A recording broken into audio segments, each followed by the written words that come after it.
Bueno.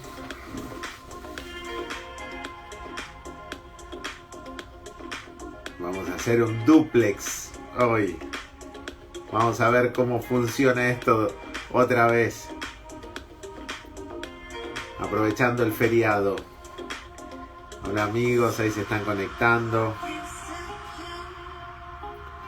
Bueno, veo que varios se están conectando. Vamos a ver acá también. Vamos a transmitir el evento también por Facebook. Aprovechando esta tarde así que está fresquito.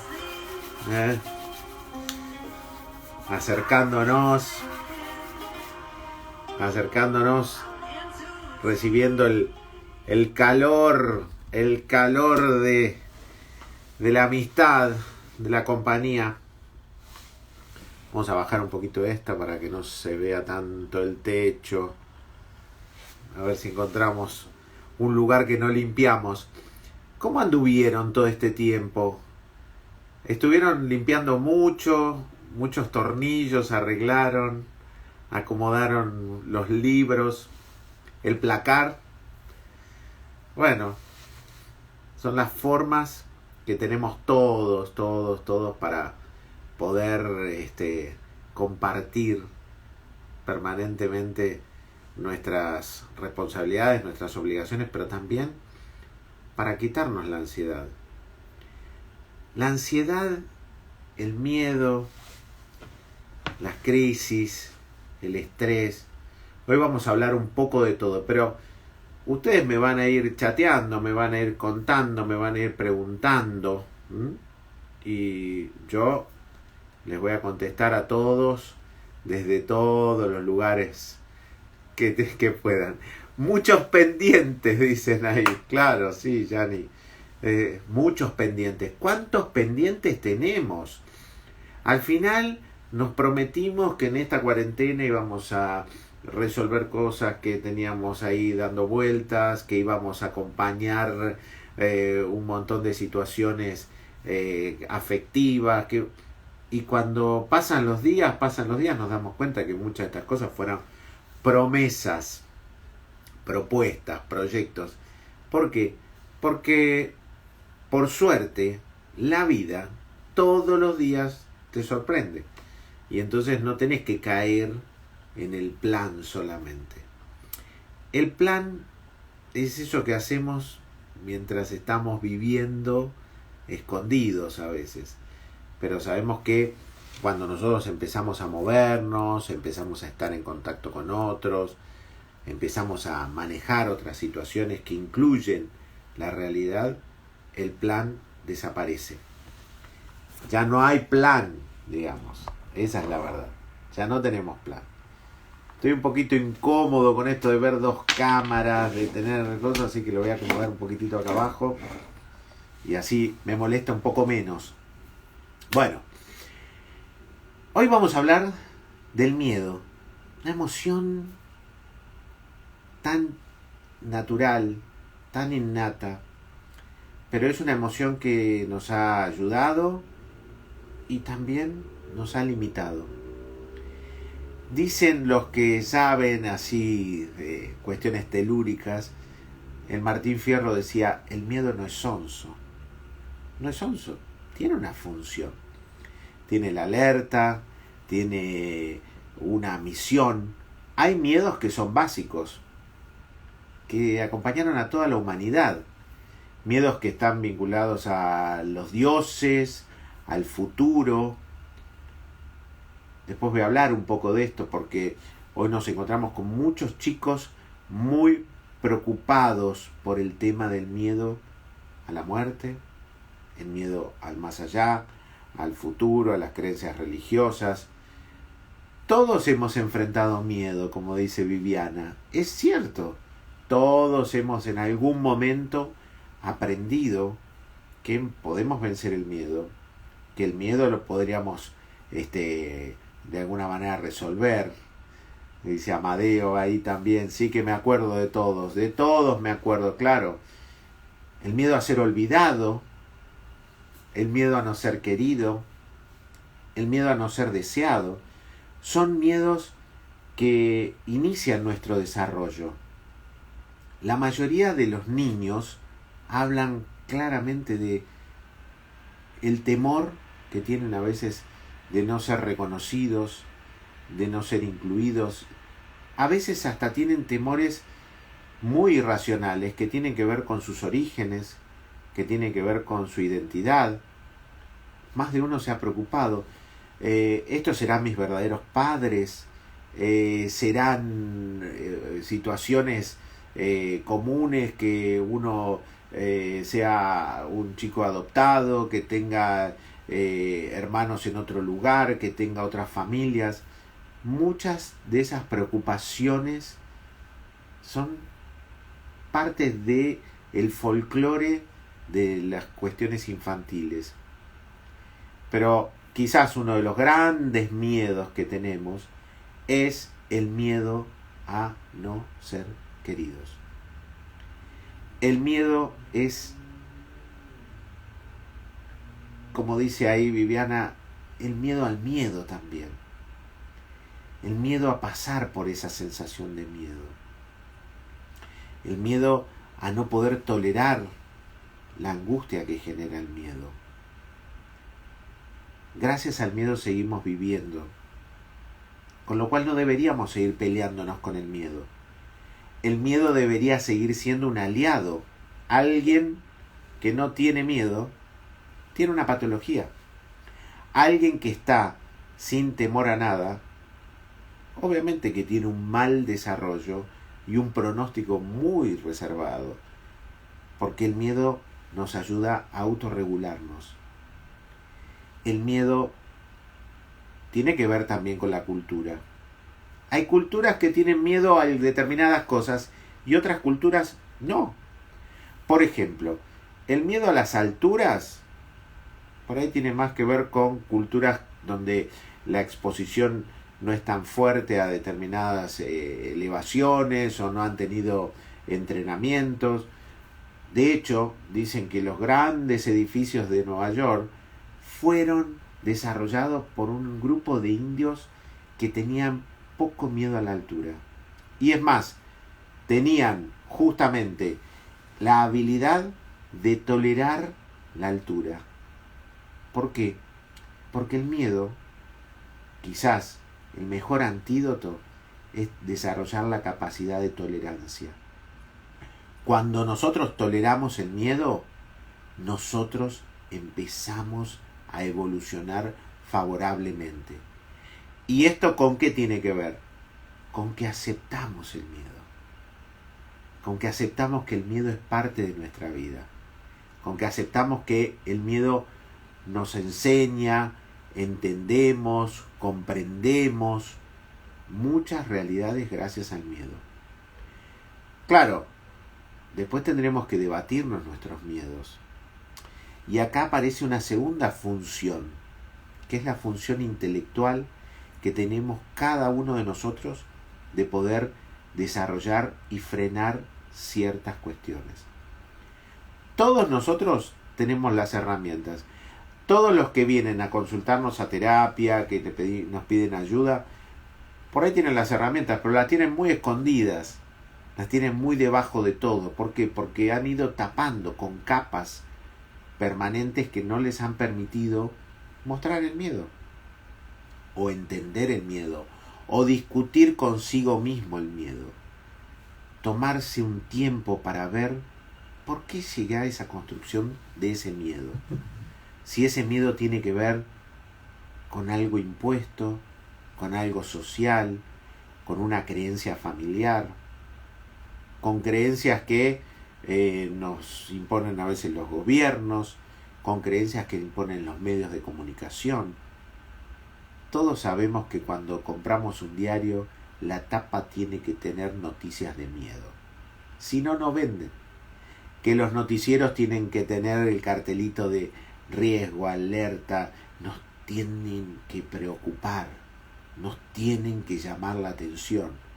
Y el miedo es un elemento muy significativo para la evolución y es quizás el elemento subcortical más importante que tenemos en nuestro cerebro para que se dispare y que de alguna manera llame la atención y nos pongamos a resguardo y nos alejemos de la situación. Cuando empezamos a tener miedo, estamos evaluando. ¿Qué evaluamos? Dos cosas evaluamos. Si nosotros estamos en condiciones de afrontar lo que está viniendo, o si las cuestiones que están ocurriendo afuera son tan graves que implican que vamos a necesitar sobreponernos o cargarnos con alguna otra instancia para poder resolver. Pero vamos a ir hablando del miedo, y yo voy a ir contestando algunas preguntas que van a ir apareciendo, que aparecieron también, porque el miedo se va acompañando de otras emociones. Nosotros tenemos emociones básicas que están cargadas con el tinte de el dolor, con el enojo y la ira, con el tema del amor, con el tema de la tristeza. Digamos, tenemos un abanico de ciertas emociones básicas que las sentimos todos, que algunos pueden sentirla menos, pero que todos sentimos esa misma emoción. Es un hilo conductor, son los cables que tiene todo nuestro cerebro, todo nuestra mente, son los cables que empezamos a ir conectando y que muchas veces esas conexiones pueden estar un poco, diríamos, desajustadas. ¿Y cómo se ajustan las conexiones? A través del pensamiento, a través de la creencia y a través de la experiencia. Por eso, a todos los fóbicos siempre les recomiendo una cosa: que se conviertan en experimentadores del mundo, que tengan esa mentalidad de un niño inocente que va y se acerca sin miedo a las situaciones. La mayoría de las situaciones que nosotros hemos atravesado y que nos llevaron a ser adultos nos han mostrado cuáles son los verdaderos riesgos, que están ligados al fuego, que están ligados al agua, que pueden estar ligados a situaciones ambientales, a las enfermedades como estamos ahora. Pero ¿saben qué? La mayoría de las personas hoy sufre por miedos que no tienen que ver con la realidad, que muchos de ellos no van a ocurrir nunca y que se disparan producto de la propia mente,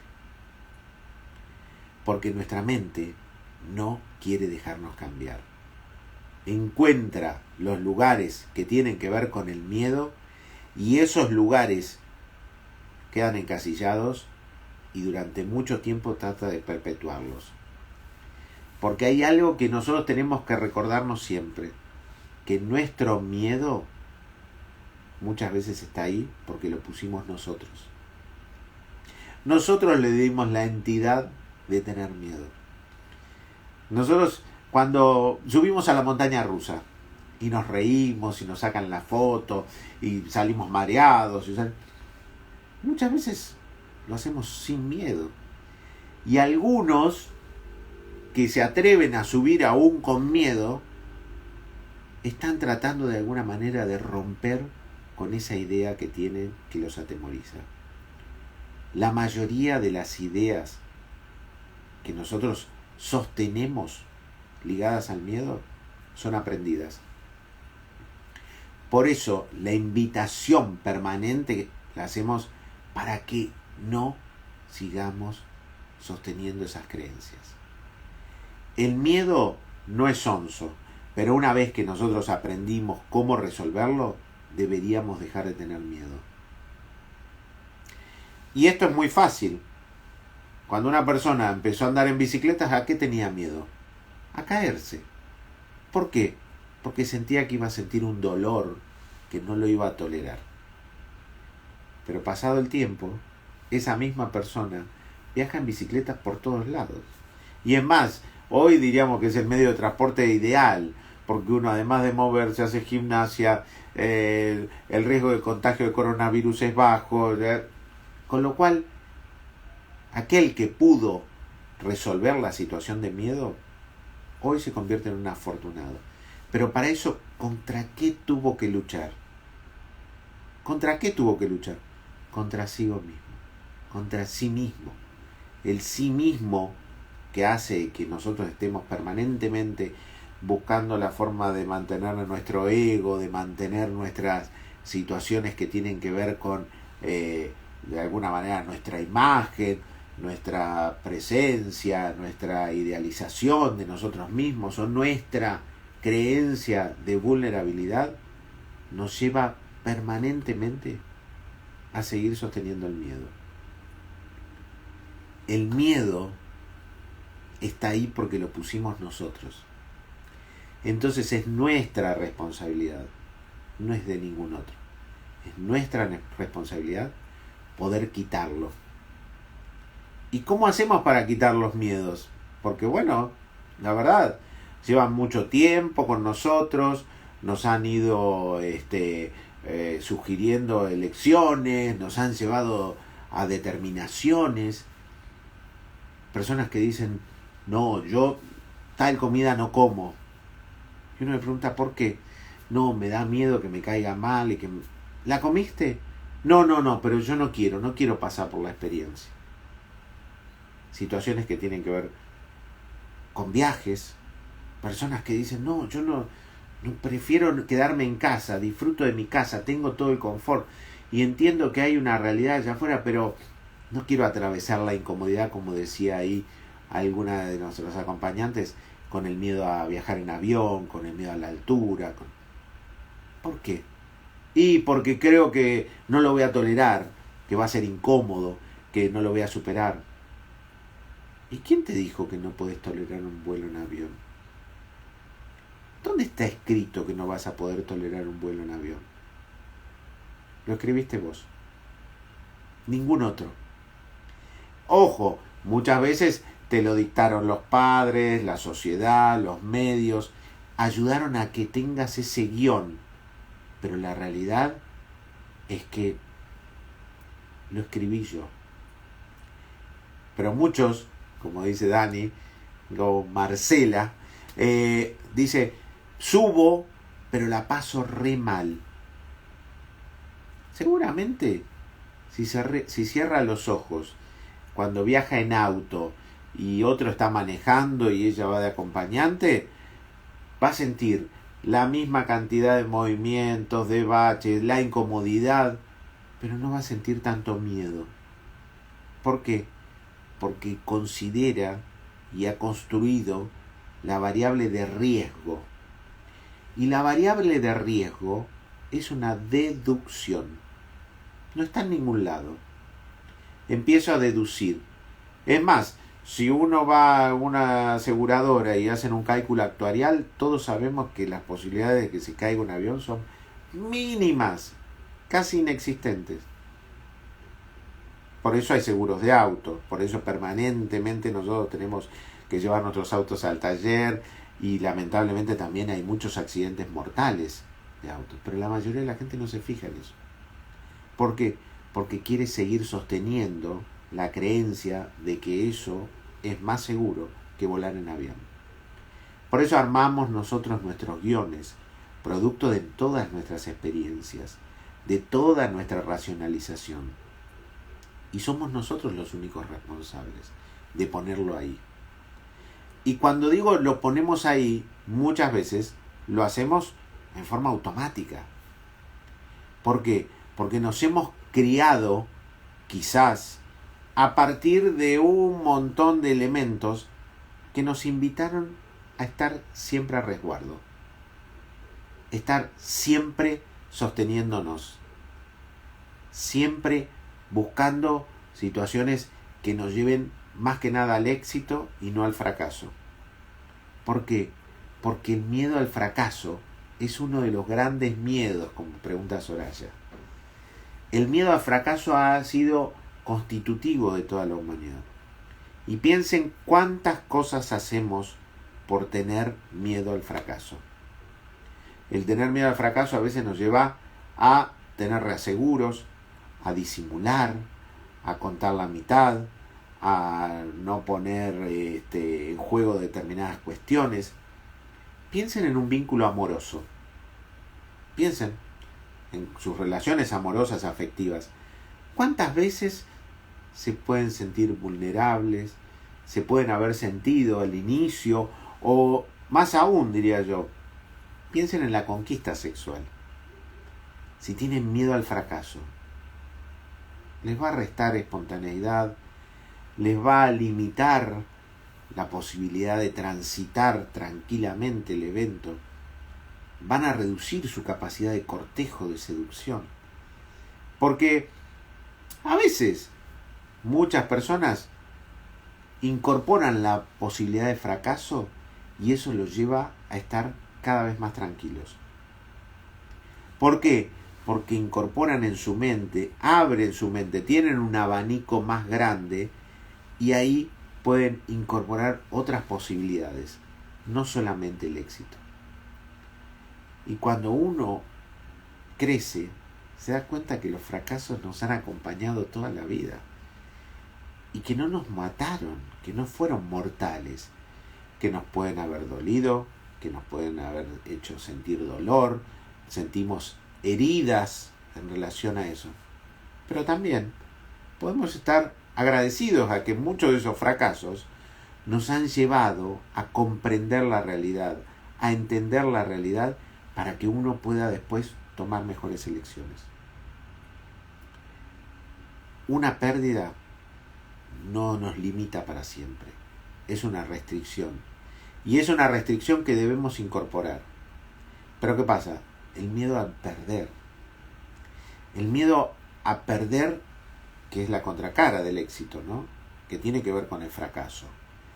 Muchos de nuestros pacientes evitan situaciones, evitan contacto con determinadas personas, se autoaíslan, generan escenarios que son de alguna manera distópicos, que generan conflictos. ¿Y con qué tiene que ver eso? Tiene que ver con que siempre están resguardándose.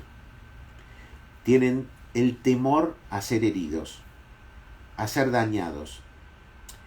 Algunos porque recuerdan que la vez que fueron dañados o heridos, o se sintieron, quizás no fueron, pero se sintieron heridos, no quieren volver a repetir la experiencia.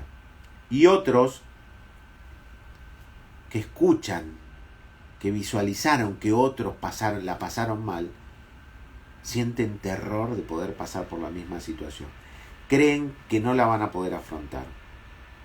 Y eso lleva a que muchas personas no tengan la posibilidad de disfrutar de un vínculo, de una situación, de una relación. Obviamente que ninguno de nosotros busca el dolor, excepto los masoquistas, que busca el dolor como lugar de idealización y planificación. Entonces, ¿qué queremos nosotros a partir del dolor? ¿Qué podemos aprender del dolor? Bueno, la verdad, el dolor es parte de la vida. Y esto lo tenemos que aceptar. Vamos a pasar por situaciones dolorosas. Pérdidas, frustraciones. Ahora, el sufrimiento es una elección. Vamos a sufrir en tanto y en cuanto no podamos incorporar alternativas en nuestra mente. Nosotros tenemos la posibilidad permanente de estar incorporando alternativas. Ideas, conceptos, formas de solucionarlo. Pero ¿saben qué? Eso implica poner en riesgo toda nuestra autonomía, nuestro conocimiento anterior.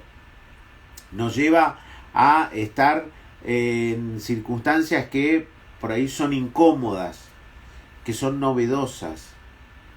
Bueno, el mundo fóbico es un mundo de la repetición. El mundo fóbico, el mundo del miedo, no nos permite tomar riesgos. El mundo del miedo es un mundo que no nos deja vivir bien, porque no terminamos de aceptar que en cada elección estamos jugándonos y que tenemos un riesgo y que nos puede salir mal, pero quizás no es tan mal. ¿Mal para quién? Mal porque nos va mal en un examen y pensamos que eso va a hacer de que la gente cambie el concepto de nosotros. Va a creer que no somos buenos, no somos capaces, no somos inteligentes. ¿Mal por qué? Porque creemos que los otros nos van a mirar y nos van a evaluar negativamente porque no tenemos tal objeto, tal elemento, tal situación de privilegio, tal cuestión. ¿Desde qué lugar? Desde un lugar muy acotado, desde el lugar del miedo. Por eso hoy nos propusimos hablar del miedo, nos propusimos entender un poco más del miedo y entender que el miedo ese lo estamos poniendo cada uno de nosotros y que permanentemente lo estamos reforzando. La terapia cognitivo-comportamental tiende a destrabar los miedos. ¿Por qué? Porque los discute. Porque está basado en el pensamiento socrático. Porque ¿se acuerdan lo que decía Sócrates? Sócrates decía, solo sé que no sé nada. De eso nos acordamos, que dicen que decía. Para aquellos que no saben, Sócrates fue el primer divorciado casi de la humanidad, así que después averigüen.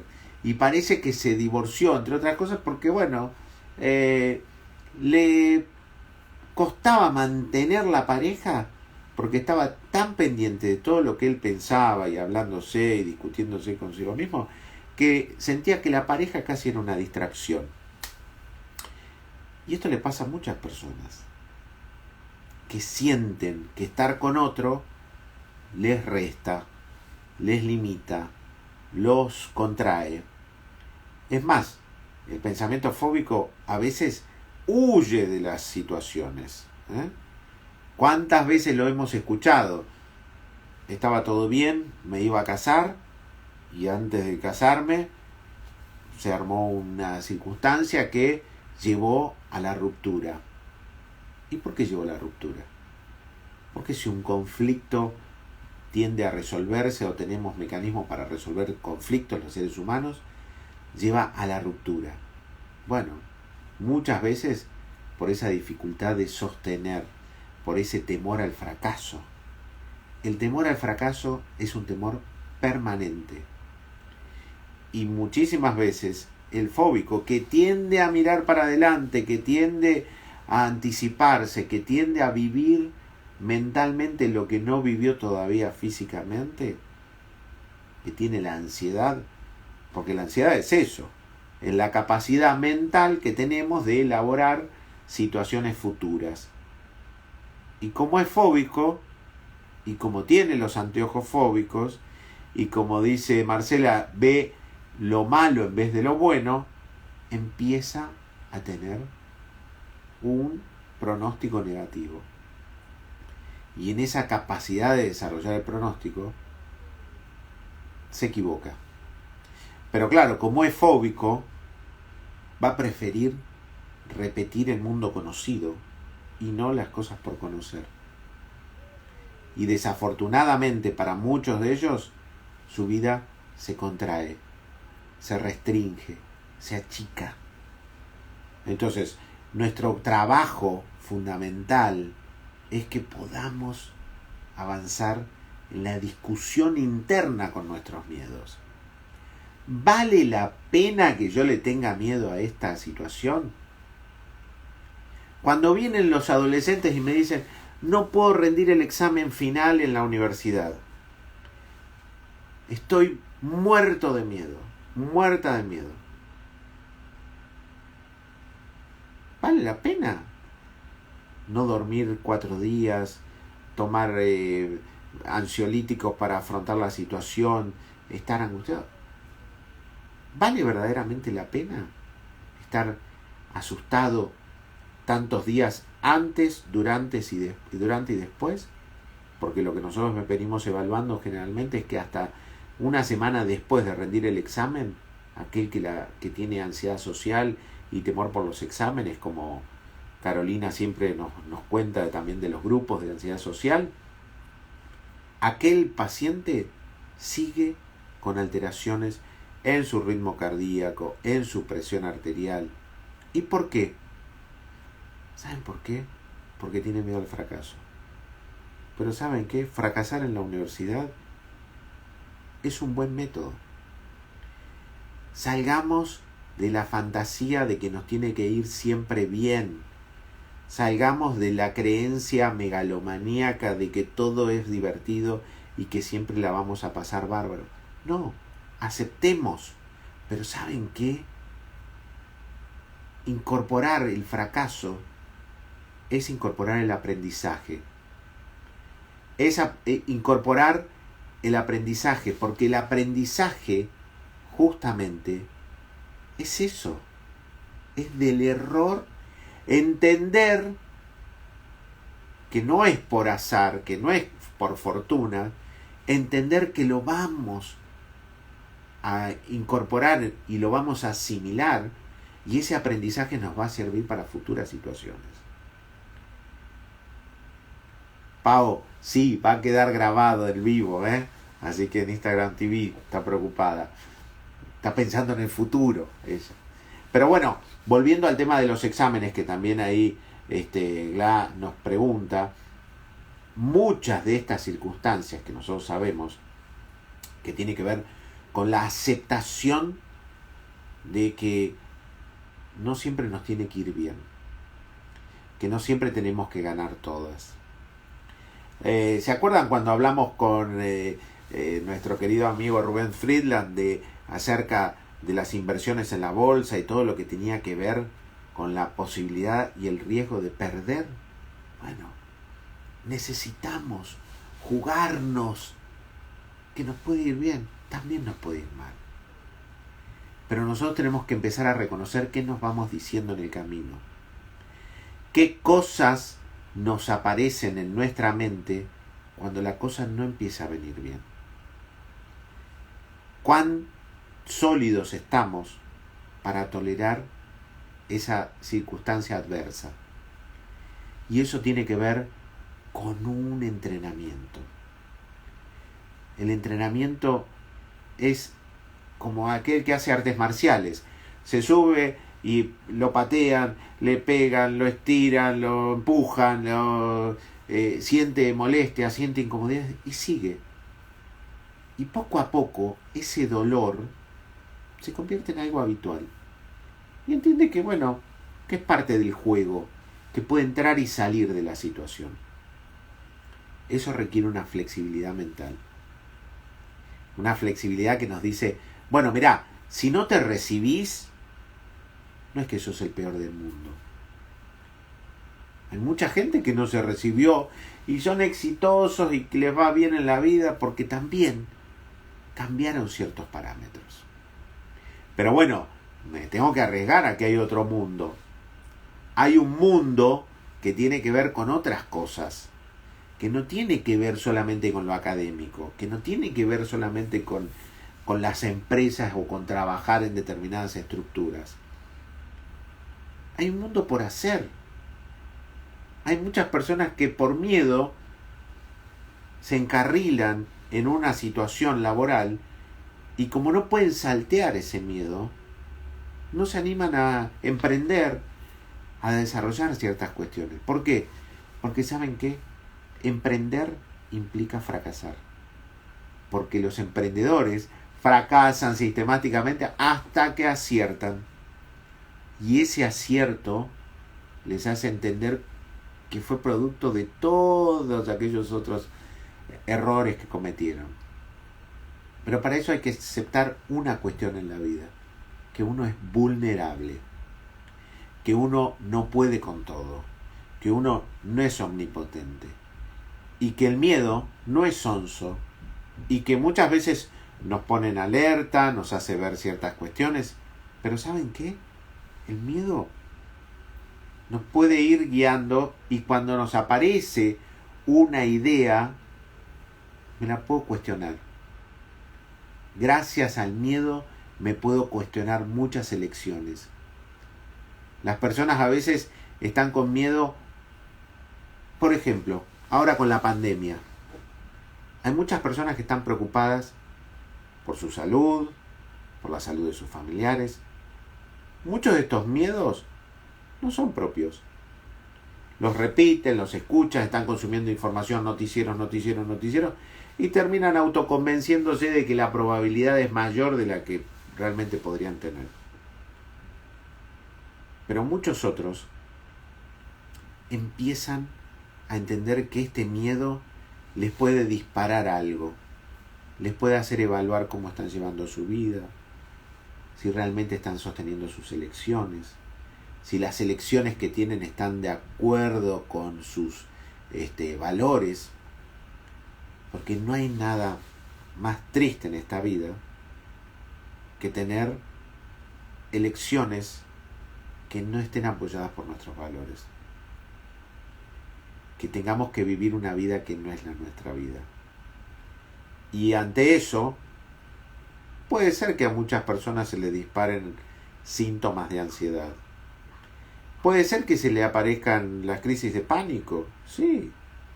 Infinidad de personas nosotros escuchamos en el consultorio que en su apariencia sentían que tenían todo ordenado, que estaba todo bien, pero el miedo empezó a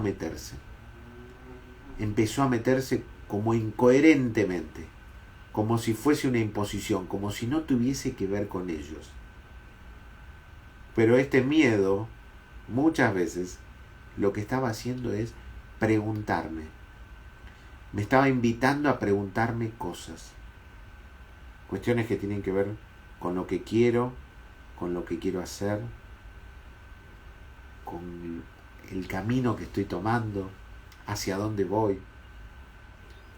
Y esto nos pasa permanentemente. Muchísimas veces recibimos llamados de pacientes muy angustiados, muy preocupados por la responsabilidad que implica tomar decisiones. Y el miedo que esto genera. El miedo que muchas veces nos va guiando a un montón de circunstancias que nos alejan de nuestros propios valores.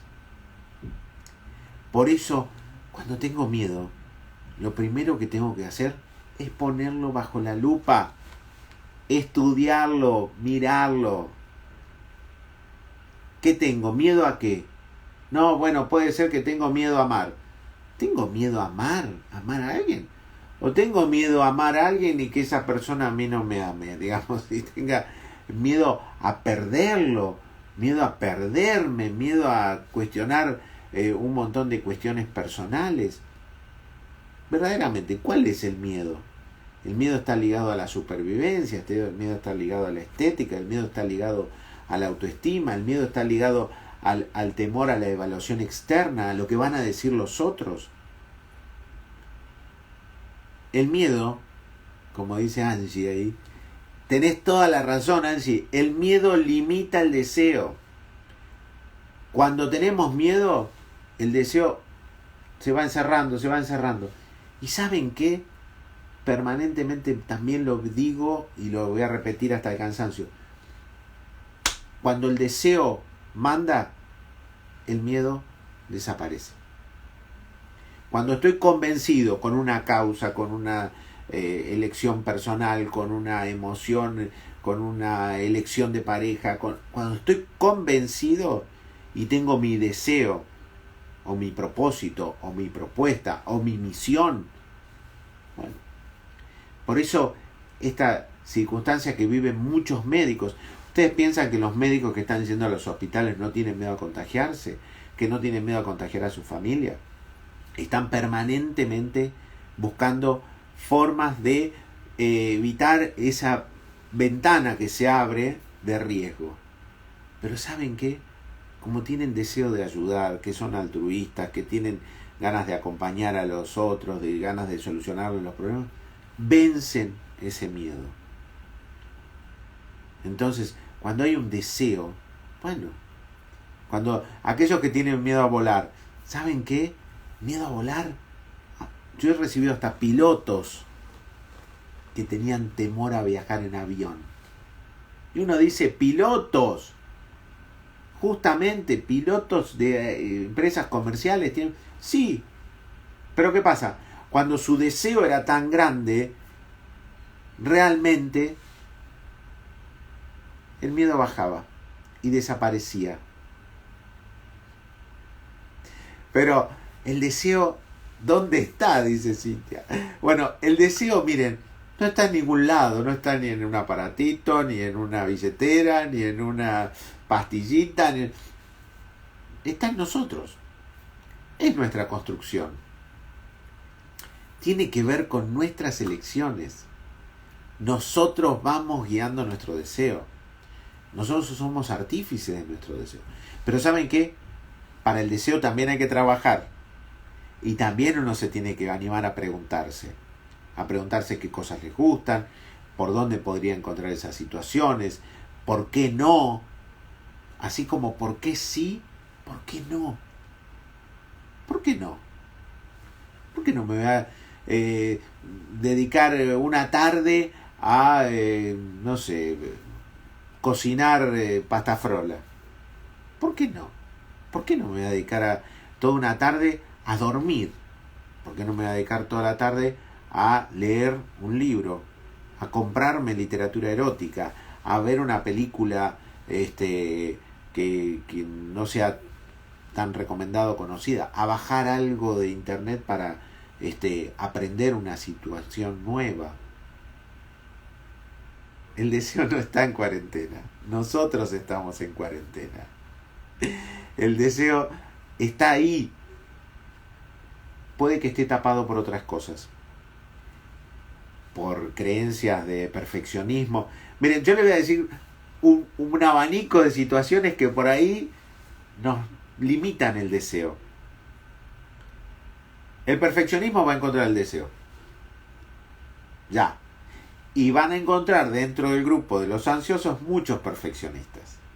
Personas que permanentemente están mirando una circunstancia que esté en determinado control, de determinada forma, y eso se convierte en el todo.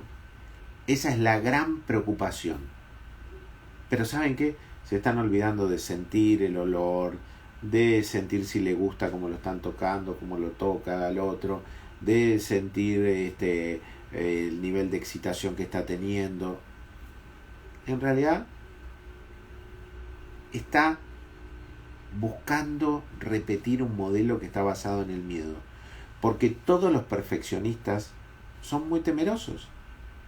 ¿Cuál es el riesgo de que el cuadro esté un poquito torcido, o de que la camisa esté desalineada, o que el corte de pelo esté diferente a lo que yo pensaba? Siempre pregúntenle a un perfeccionista ¿a qué le tiene miedo? ¿Por qué sigue insistiendo tosudamente, repitiendo determinadas cuestiones para sentirse seguro? En general porque tiene miedo. Y ahí dice Angie, ¿cómo está? Tira todos conceptos. A veces para acercarse al miedo hay que salir de la zona de confort. Bueno, es cierto, hoy lo tenemos muy claro, que el miedo nos va armando de alguna manera una muralla. Y vivimos adentro de esa muralla. Pero ¿qué pasa? La muralla no nos permite ver el sol, no nos permite conectarnos con los vecinos, no nos permite... La muralla nos va encerrando a nosotros. Claro, del otro lado quedan los invasores. Pero ¿saben qué? De este lado nos faltan cosas. Nos faltan cosas. Entonces, muchas de estas cuestiones tienen que ver con ir nosotros bajando esas murallas. Ni un cerco así de chiquitito como para que entren todos, nos pisoteen y nosotros no podamos de alguna manera salir, ni tampoco una muralla que nadie nos vea. Algo que nos permita entrar y salir, que le pongamos poner puertas para que alguien entre, que sea invitado, o que quede afuera si no es invitado. Porque parte de los miedos es la necesidad de ser aceptado, como dice María Victoria ahí abajo, muy bien. Y ¿saben qué? Muchas personas con la necesidad de ser aceptados no pueden nunca, no han podido nunca decir que no. Les ha costado siempre decir que no. Y tienen poca capacidad asertiva como para no sentirse utilizado o manipulado por amigos, por jefes, por seres queridos. Bueno, la verdad es que es una necesidad entrenarse en la habilidad de decir que no. Y no sentir que por eso vamos a ser rechazados. Que por eso no nos vamos a sentir aceptados. ¿Y saben qué? Tenemos que aceptar que mucha gente no nos va a aceptar. Tenemos que incorporarlo, que no le podemos gustar a todos, que no nos quiere todo el mundo, que tenemos... Bueno, imagínense, hay casi 8.000 millones de personas en el mundo. Con que nos quieran 10, 20, o no nos quieran 10, 20, tenemos otros para ir a conectarnos. Pero ¿saben qué? Ir a conocer a otros implica un desafío. Es una búsqueda de la novedad. Nos tenemos que convertir en desafiantes. Muchos dicen, no, bueno, yo no me puedo incorporar a determinados grupos o me cuesta. La mayoría es porque le cuesta atravesar la situación de la novedad. Romper con determinados estigmas y autoestigmas que tiene. Me parece muy interesante que podamos buscar los desafíos nosotros, que tengan que ver con nuestro interés. Que yo me ponga a pensar, ¿esto es lo que yo quiero hacer? ¿Esto está acorde a mis valores? ¿Estas son las personas con las que me quiero juntar? ¿Estos son los amigos con los que me quiero encontrar? ¿Estas son las reuniones a las que quiero ir? ¿O quiero otra cosa? Y quizás hoy está muy atacado el tema de la soledad. Todos nosotros hablamos mal de la soledad, como dicen, pero quizás no está tan mal a veces estar un periodo solo. La mayoría de los filósofos dicen, bueno, el que se va a la montaña, el que se va a un retiro, el que se interna con los monjes benedictinos. ¿Por qué? Porque necesita aquietar el estímulo externo para poder conectarse otra vez con sus valores. Y los valores son únicos. No tienen nada que ver con los valores de los otros. Entonces, bueno, imagínense. Hoy hablaba con una colega que es de afuera y me decía, ¿te diste cuenta que hoy fue todo a contramano de lo que nos dicen cuando ocurre una catástrofe? Cuando nos ocurre una catástrofe o una pandemia, la mayoría dice, vamos a juntarnos con otros, salvemos a los ancianos, cuidemos a los chicos, veámonos más, llevémosle alimentos. ¿Y qué nos dijeron? Nos dijeron, no salgan de sus casas, no se junten, no tengan contactos físicos. Nada menos antinatural para nosotros. Para nosotros es una gran novedad que tenemos que incorporar. Que no existe un solo modelo para asistir al otro. Que no existe un solo modelo de ayudar al otro, que no existe un solo modelo para cuidarnos. Existen múltiples modelos. Y nosotros vamos a ir buscando cuál conecta con nuestros valores. Por eso nosotros hablamos mucho en la terapia cognitiva de un elemento que llamamos disonancia cognitiva. ¿Y qué quiere decir? Y que esto suena en un ritmo y esto en otro. Entonces, y nos falta eso que estemos integrados. Nosotros vamos a tener un montón de cuestiones que son incoherentes, que nosotros mismos reconocemos, yo digo una cosa y por ahí hago otra, o me cuesta mantener ciertos hábitos, porque yo, a pesar de que me doy cuenta que no está bueno, lo repito, pero lo racionalizamos. Cuando esa disonancia genera un conflicto y nosotros no estamos viviendo acorde a lo que nosotros realmente deseamos, empiezan la mayoría de los síntomas. Y la mayoría de los síntomas que tiene el mundo son la ansiedad y la depresión. O sea que esto muestra a las claras de que el miedo, cuando empieza a desarrollar trastornos ansiosos y empieza a dispararse en forma aleatoria, irracional, desmedida, desproporcionada, nos está señalando algo que tiene que ver también con algo más profundo, que tiene que ver en muchos casos con angustias que nosotros hablamos, que tienen que ver con angustias existenciales, con angustias que tienen que ver con cómo desarrollamos nuestro proyecto de vida, con angustias que tienen que ver con ciertos mecanismos que hacen que estemos pensando a veces más en nosotros que en nosotros mismos.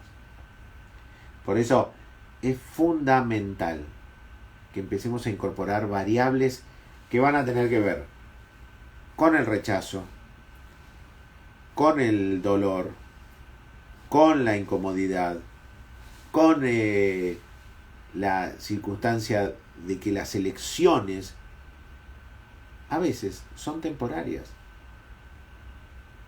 No podemos pretender que todo siga igual siempre. Sería más parecido a la muerte que a la vida. La vida es cambio, es dinamismo. El miedo que nos aparece por temor a perder la vida nos lleva a veces a tener un encierro que tampoco es buena vida. Que sobrevivir no es vivir. Vivir es otra cosa.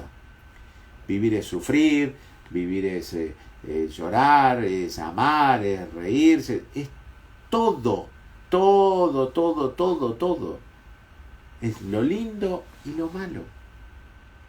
Y está todo incorporado. Ustedes son adultos, van a poder soportar lo malo.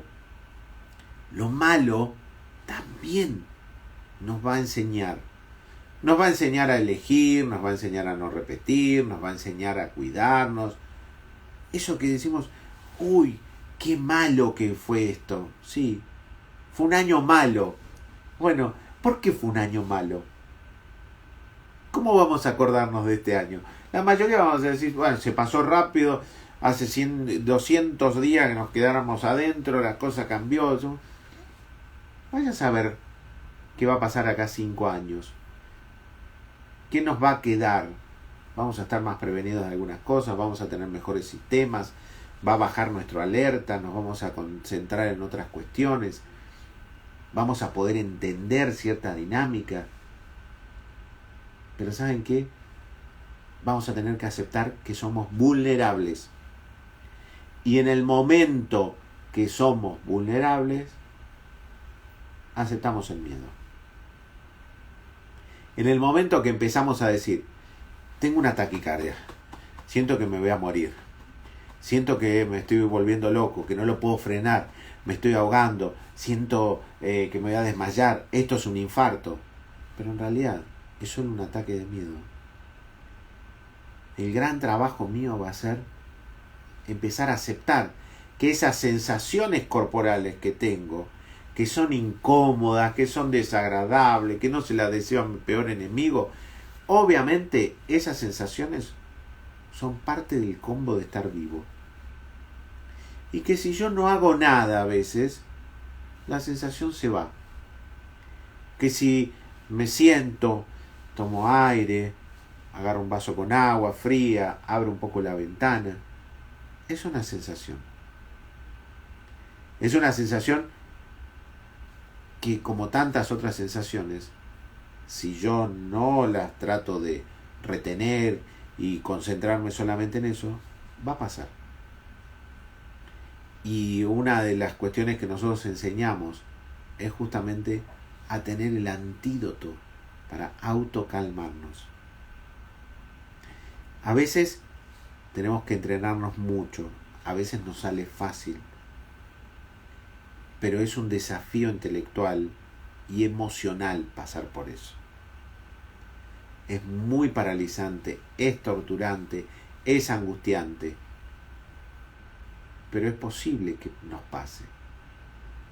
Cuando uno empieza a aceptar que sí, que tengo miedo, que cuando estoy ahí arriba en el avión, bueno, se mueve un poco y tengo miedo, y que cuando estoy en mi casa y me agarra la taquicardia tengo miedo, bueno, quizás el mejor antídoto que puedo desarrollar es decir, este miedo va a pasar, a este miedo también lo voy a superar. Este miedo está ahí quizás porque no estoy durmiendo bien, no estoy alimentándome bien, estoy en conflictos laborales, tengo temores por mis hijos, tuve una mala educación en relación a mis emociones, me costó aceptar la idea de la muerte a lo largo de la vida, me dio mucho temor ciertos aprendizajes, sufrí abandonos tempranos, maltrato infantil, abuso infantil. Bueno, son muchas las razones por las cuales yo hoy tengo esta sensación de que no puedo tolerar el miedo. El ánimo que podemos tener es, de este miedo también vamos a salir. Este miedo también me va a enseñar algunas cuestiones. Y vamos a resurgir, porque la verdad, nosotros tenemos una capacidad que se llama resiliencia, que es esta posibilidad de que a pesar de que nos pasen cosas que no queremos, desagradables, incómodas, injustas, a pesar de eso, también salimos. Y salimos con un aprendizaje. Bueno, la idea es que salgamos de la mejor manera posible, entendiendo que si aceptamos que por estas cosas podemos pasar, no vamos a quedarnos encapsulados en la muralla del miedo. El miedo es una película que nos limita, es un antifaz, un anteojo, algo que nos hace ver la realidad desde un ángulo. Basta con correrse un poquitito y mirar del otro lado, las cosas se verán diferentes. Y eso requiere de tiempo también. Una variable que nosotros tenemos que aceptar, que muchas de las cosas que nos pasan en determinado momento de la vida, después no son tan graves. Piensen todos en sus amores adolescentes. Muchos no habrán tenido un amor recíproco, no lo vivimos, no todo era una historia de amor. Hemos sentido rechazo, hemos sufrido maltrato, desamor, bueno, nos ha pasado de todo. Pero ¿saben qué? Acá estamos, amando, buscando personas para vincularnos, desarrollándonos afectivamente, con lo cual ese aprendizaje de aquello que era tremendo y que nos parecía que nos iba a llevar a un desenlace al estilo Romeo y Julieta, que nos llevó a escribir canciones, poemas, que nos llevó a vestirnos de determinada forma, a cortarnos el pelo, a pintarnos, las mujeres se pintaban las uñas, lo que sea, nos llevó a algo que fue pasajero. Y que justamente eso hoy nos permite recordar a través del tiempo y entender que también fue un aprendizaje valioso. Que hoy nuestros miedos quedaron atrás muchas veces porque somos resilientes, salimos adelante de esas experiencias que resultaron negativas. Bueno, se está terminando la hora acá en Instagram. Les deseo una buena semana a todos. Pensemos mucho en el miedo. Pensemos que el miedo a ese lo pusimos nosotros ahí y que nosotros somos responsables de sacarlo. Busquemos la forma. Si no podemos solos, pidamos ayuda. Si podemos solos, nos animamos a desafiarlo. Si podemos jugar con eso, bueno, juguemos. Juguemos a que el miedo ya no está. Muchas gracias a todos. Un saludo. Hasta el viernes.